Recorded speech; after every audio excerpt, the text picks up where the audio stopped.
Olá, então hoje nós vamos discutir, né, juntamente com vocês, o texto que foi disponibilizado via e-mail.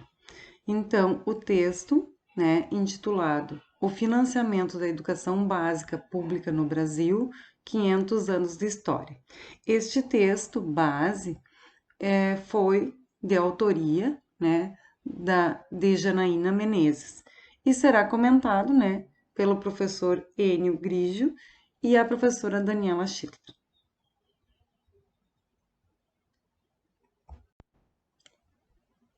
Neste momento, então, eu vou apresentar uma linha do tempo em que nós poderemos visualizar melhor tudo aquilo que a gente vai discutir no texto. Então, essa divisão temporal foi realizada para a gente melhor compreender o que foi realizado, né, pelo financiamento da educação no Brasil, desde a sua descoberta em 1500, né, até os dias atuais. Porém, o primeiro marco inicia-se, né, a discussão em 1549, a partir da chegada dos jesuítas até os dias atuais. Por quê? Esse delineamento temporal ele desconsidera os 50 anos compreendidos entre o descobrimento do Brasil e da construção do primeiro estabelecimento de ensino público, que foi entre 1500 e 1549. Nesse período, né, a escola ela era dispensável para os brancos que aqui residiam, né, e negada aos índios e negros que nós tínhamos. Bom, então, seguindo, nós vamos dividir em 3 períodos. O primeiro período, então, vai compreender de 1549 a 1759, com a expulsão dos jesuítas. Então, o marco do primeiro período é a chegada dos jesuítas e a expulsão dos jesuítas. Esse período, né, ele é caracterizado principalmente por quê? Por uma ordem religiosa que vai possuir a concessão das escolas públicas e com isso, né, vai gerar o afastamento da coroa em relação ao financiamento da educação. Esta é a principal característica do primeiro período. O segundo período, então, compreende de 1759, com a expulsão dos jesuítas, a 1930, com o fim da República Velha. Então, esse é o segundo período. O que é caracterizado esse segundo período? Principalmente por busca por fontes autônomas de financiamento, ou seja, deixa a educação por conta de dotações dos governos estaduais e federais, né? Esse é o segundo período. E ainda, né, por último, nós temos um terceiro período que vai do fim da República Velha em 1930 até os dias atuais, com as principais características. Agora, em que nós vamos ter já uma homologação da Constituição Federal de 1934, de 37, 46, 67, 88 e, além disso, demais políticas públicas. Então, esse é um período que é marcado pela busca de vinculação constitucional, ou seja, ter algum documento, né, em que tenha-se um percentual mínimo de recurso tributário para a educação. Então, com isso, nós podemos visualizar, primeiro período, período religioso e afastamento da coroa em relação ao financiamento. Segundo período, é um período em que vai buscar novas fontes, né? E isso é deixado por conta, então, dos governos estaduais e municipais. Terceiro período, já temos constituições, né, e outras políticas públicas, né, porém já deixa amarrado nesses documentos um percentual mínimo para os recursos tributários.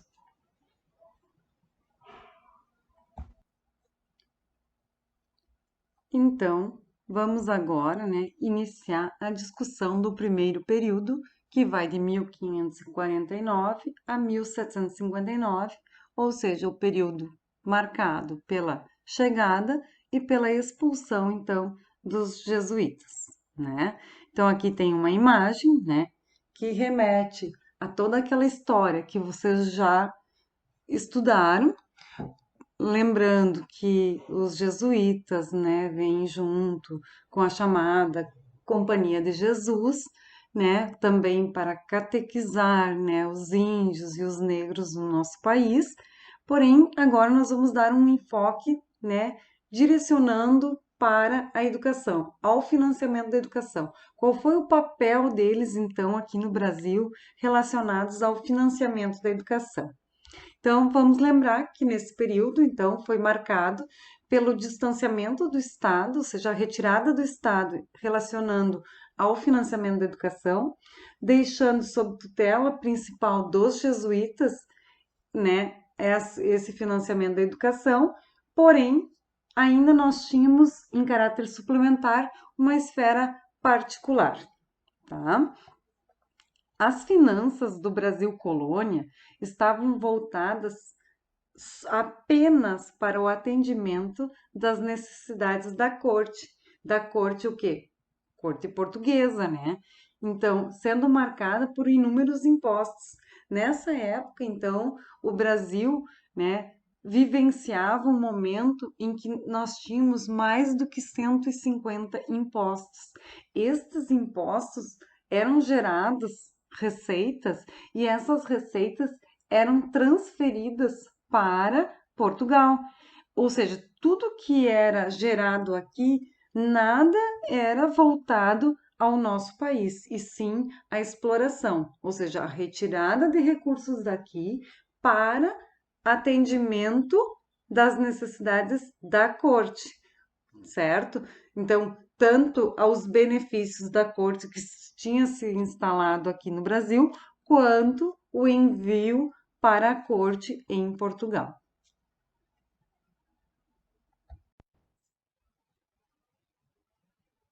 Como já havia comentado no slide anterior, né, nós vivenciamos na história do Brasil, então, a condição de termos mais de 150 tributos, né, cobrados, ou seja, impostos. Aqui vou apresentar os três principais. Tributos para a corte. Então, aqueles que davam maior retorno financeiro. Então, o primeiro é o dízimo. É um tributo eclesiástico, então esse tributo ele estava apoiado na Bíblia, né? E corresponde a 10% dos produtos da terra. Então, tudo que era produzido pela terra, né, fruto, verduras, árvores, madeira, pertenciam ao Senhor. E o rei de Portugal se intitulava, né, o representante do Senhor e por isso ele possuía o direito de cobrar. A coroa concede uma espécie de pensão aos ministros do culto, que no caso é o que é passado para os jesuítas e é o que é investido na educação nesse período, tá? Segundo tributo são os direitos de entrada. O que é os direitos de entrada? É um tributo associado à circulação de mercadorias entre províncias, principalmente gerado por animais de carga que vinham do sul para trabalhar nas minas de ouro e também o gado que vinha da Bahia. O terceiro e último tributo que eu vou apresentar aqui é o chamado quinto, tá? Ele possui um asterisco por quê? Porque todos os tributos eram terceirizados. Porém, o quinto não foi terceirizado. E aqui eu chamo a atenção de que já naquela época, então, 1550, vamos partir dessa data, né? Eram cobrados esses tributos por outras pessoas que não era pela coroa, né? Porém, ela constituiu-se numa das mais maléficas práticas do governo colonial.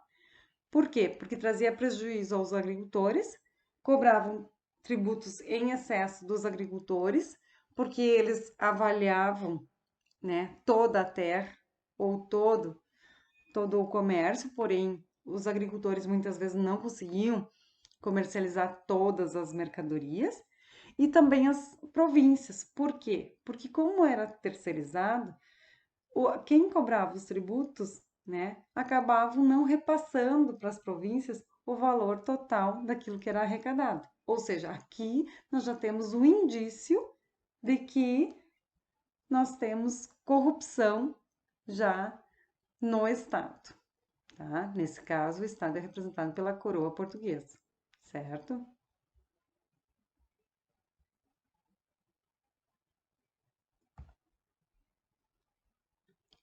Outro tributo, então, é o chamado quinto.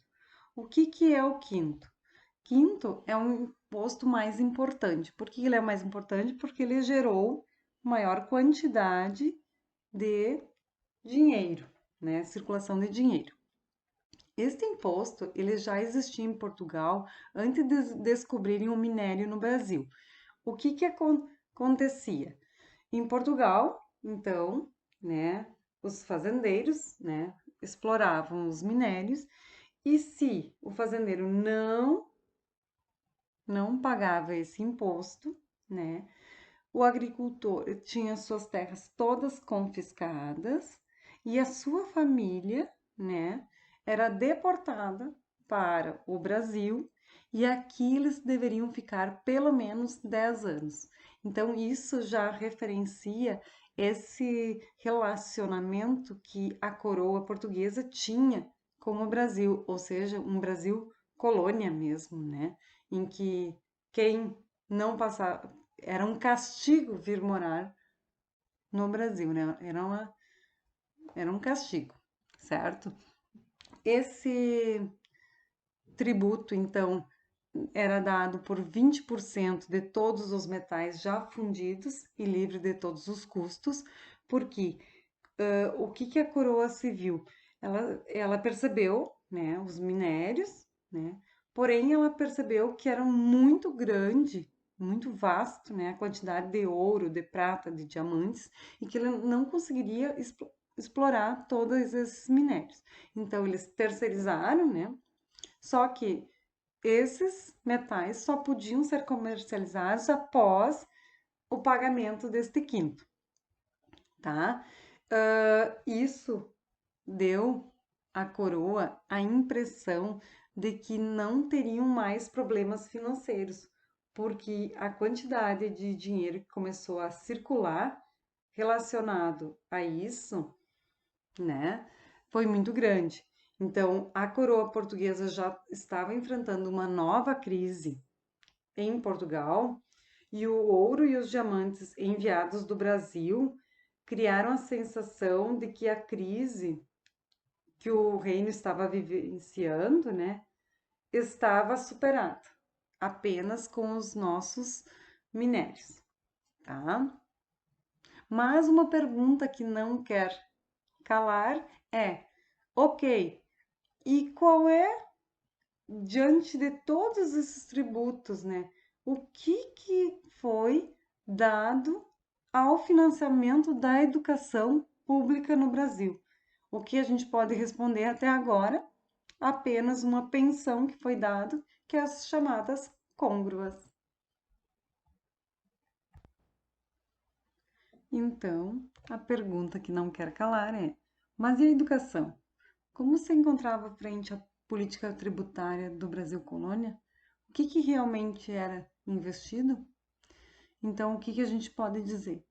Que a educação ela não encontrava uma sustentação financeira, porque não tinha nenhum tributo, né, relacionado diretamente à educação, apenas a côngrua. Nós também sabemos que mais de 200 anos os jesuítas monopolizaram a educação com a chegada do padre Manuel de Nóbrega e mais 5 membros da Companhia de Jesus, né, Brasil Colônia, e também que em 1551, então com a chegada do padre Manuel de Nóbrega, foi inaugurado o primeiro colégio público em Salvador, aqui tem uma representação, o que eles chamavam de Colégio dos Meninos de Jesus. Ou seja, neste colégio, a educação pública ela era ofertada apenas para os meninos. Claro que os meninos, né, não são os escravos nem os negros que haviam no Brasil, certo? Aqui embaixo, né, apresento para vocês então a referência da imagem utilizada neste slide.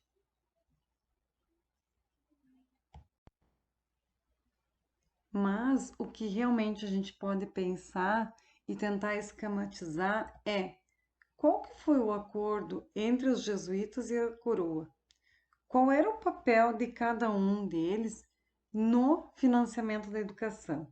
Então, nós podemos pensar numa balança, em que, de um lado, nós temos a contribuição da coroa e, de outro lado, nós temos, então, a contribuição dos jesuítas. O que nós podemos fazer pensando nesta balança? O que os jesuítas contribuíram? Eles contribuíram com uma educação que é uma educação religiosa, com isso, né, institui-se o certo, o errado, uma certa dependência desses valores instituídos pela religião, uma educação que vai ser pública, mas ela vai ser pública para os brancos da coroa e também do Brasil, né? E a educação ela é gratuita, tá? Bom, o que a coroa se compromete? Qual é a contrapartida que a coroa dá aos jesuítas? Primeiro, uma parcela que é um recurso de instalação.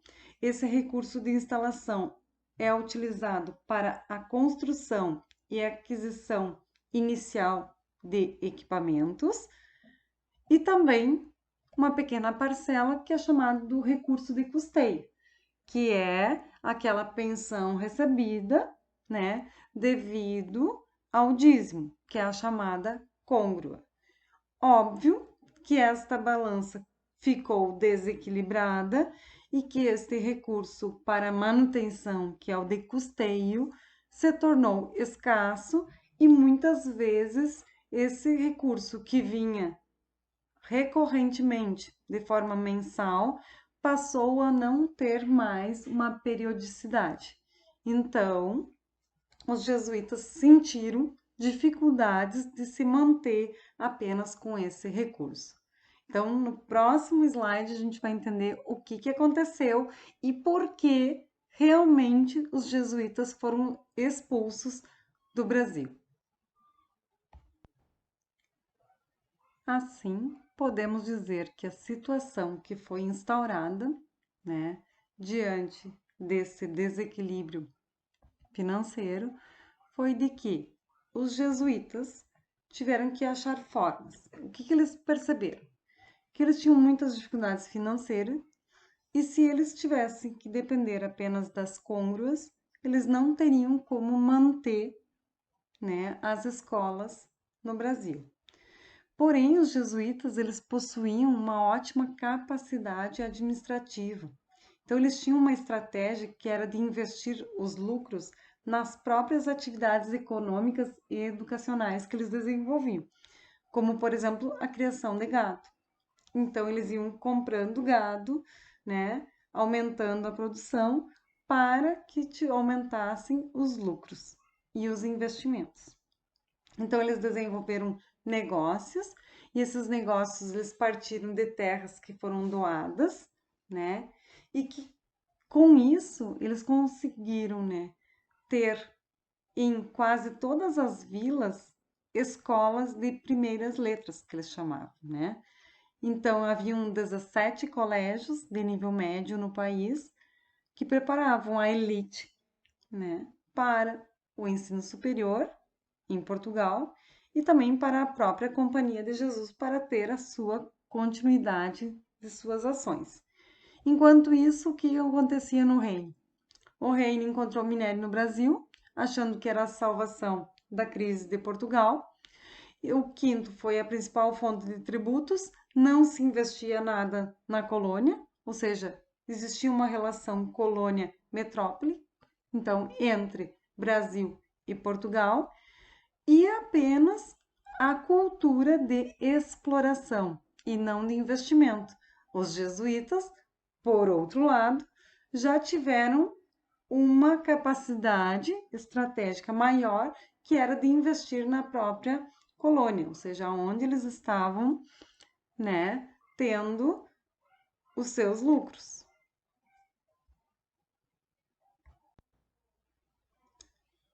Então, finalizando esse primeiro período, né, nós poderíamos nos perguntar por que os jesuítas foram realmente expulsos do Brasil? Então, o que a gente tem? Nós temos duas explicações.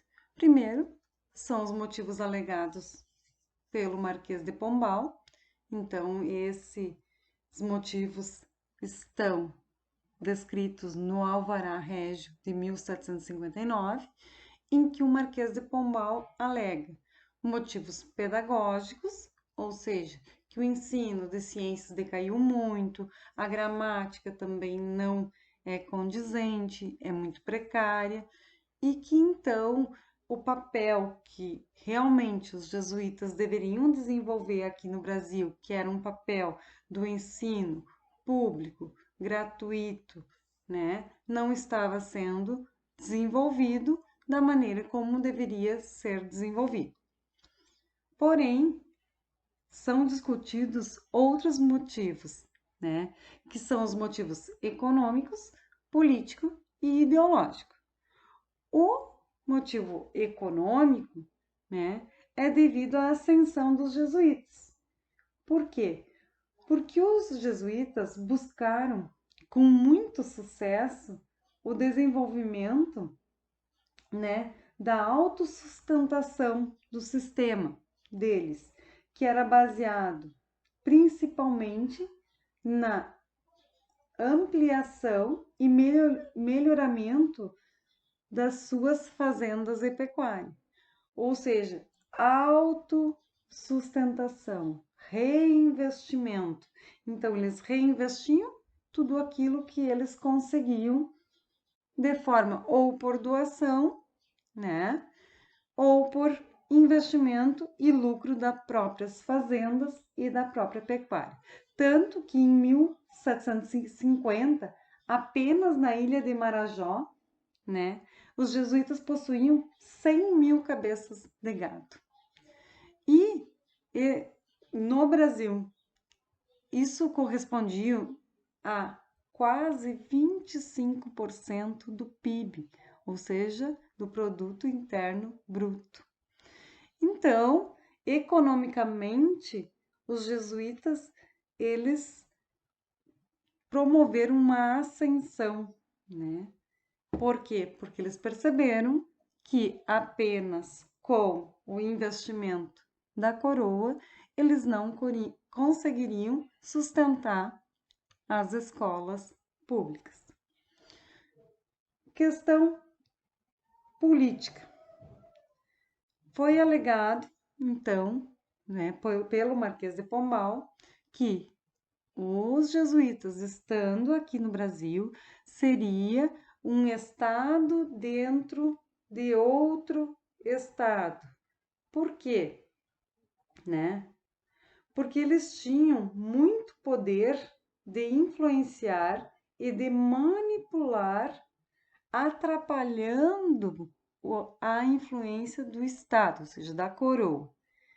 E por último, então, um motivo ideológico, né, que seria um projeto de fortalecimento e modernização, né, ligados ao iluminismo, em que também consideravam, né, que os jesuítas então atrapalhavam.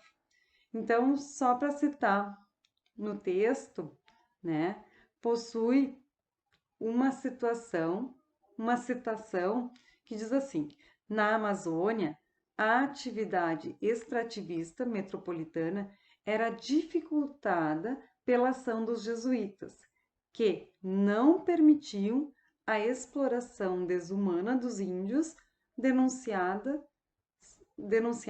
pelos sermões do padre Antônio Vieira. Então, os jesuítas não deixavam também que os índios fossem explorados de forma desumana, tá? E essas concepções iluministas, né, e esses pensamentos reformadores, né, do Marquês de Pombal, cuja administração foi executada por uns e depois foi exaltada por outros, traduziu o espírito crítico e dos princípios de depostismo iluminado. Defendia a renovação da atividade científica e a propagação da instrução política para os seus cidadãos. Então, era uma ideia de renovação, de modernização, e que muitas vezes era impedida pelos jesuítas. Então, com a expulsão dos jesuítas, o que a coroa faz? Ela confisca seus bens, coloca em leilão, colocando em leilão, novamente pensa-se que vendendo e levando esse dinheiro para a coroa em Portugal, seria resolvida uma nova crise que se instaurava em Portugal, porque a exploração no minério já havia acabado. Então, o que a gente tem? Tem um cenário caótico, né, em que jesuítas possuem uma ascensão, porém o Estado não consegue mais dominar, né?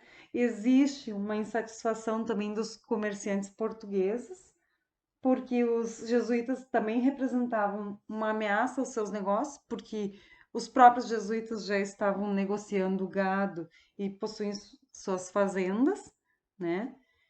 E a grande verdade é que a expulsão dos jesuítas promovia um novo caixa, ou seja, novos recursos, porque esses bens, que representavam quase 25% do PIB, muitas cabeças de gado, foram a leilão e esse dinheiro novamente foi levado para a coroa portuguesa.